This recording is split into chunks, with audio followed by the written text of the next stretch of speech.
Today, the building complex that you see behind me is a common sight to motorists driving along the northern end of the Clara Barton Parkway. But what goes on within these large, odd-shaped buildings is a mystery to most county residents. It's now called the Carter Rock Division of the Naval Surface Warfare Center, but for many years it was known as the David Taylor Model Basin. Because of the important work that is done here at this Naval Surface Warfare Center site, many say this is where the fleet begins. Putting it very simply, before new Navy ships are built, scale models are tested here in oversized water tanks that simulate all kinds of weather and oceanographic conditions. It is an idea that was embraced and promoted by a young naval officer in the late 1800s. The David Taylor Model Basin is actually the second such testing site built by the U.S. Navy.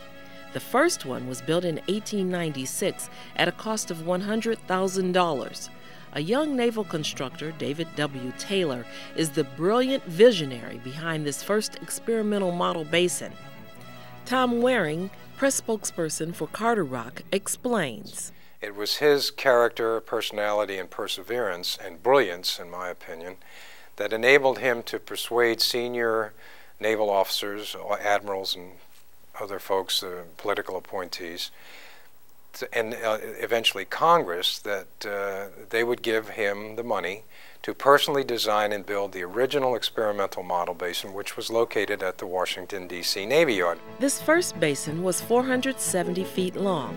David Taylor designed it and oversaw its construction. Once completed, Rear Admiral Taylor supervised the facility until his retirement in 1923. During that time, more than 1,000 naval designs were developed and tested. But by 1929, the Navy Yard facility became inadequate in size and structural design. So the search was on to find a new site. Dana Wagner, curator of Navy Museum models, tells what they were looking for. They examined over 20 plots of land, generally in the Washington area. They settled on what was originally 107 acres out here in Carter Rock.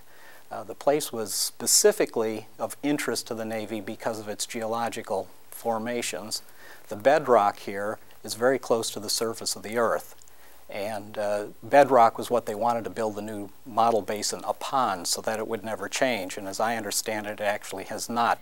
In 1936, the land sold for $60,000, and in the midst of the Great Depression, a 1,200-foot concrete and steel tow tank, as well as 3 administrative buildings, were constructed. It is said that Congress appropriated the funds because the facility was to be named after Admiral Taylor. David Taylor never worked here. He suffered a serious stroke by that time. However, he was present at the dedication. In November of 1939, the building was just about complete. It was close enough, and they had a scare that they believed Admiral Taylor was going to die, so they hurried up and they had a dedication out here and brought him out in a wheelchair in November of 1939, and he was able to see the place, probably the one and only time he ever saw it, and he died 8 months later. The first tests were conducted here only 2 weeks prior to the start of World War II. That resulted in a flurry of design and testing activities. Well, the Navy, from the beginning, tested all of its ships here during World War II, so they were responsible for the new designs during the war.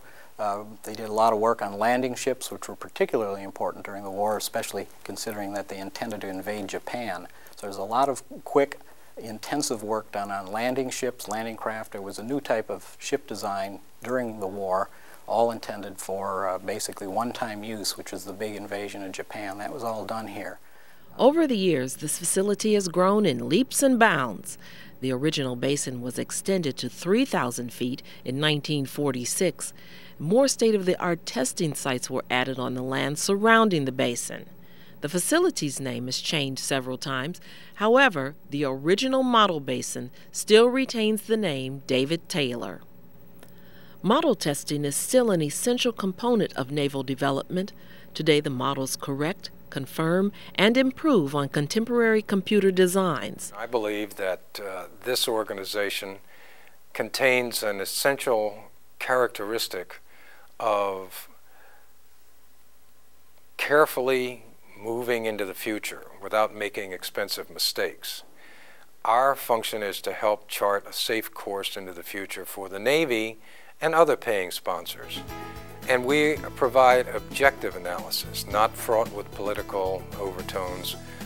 When we provide our results, we're not worried that somebody might not like them or might like them too much. So we provide an objective reference for any concept that is within our mission to perform.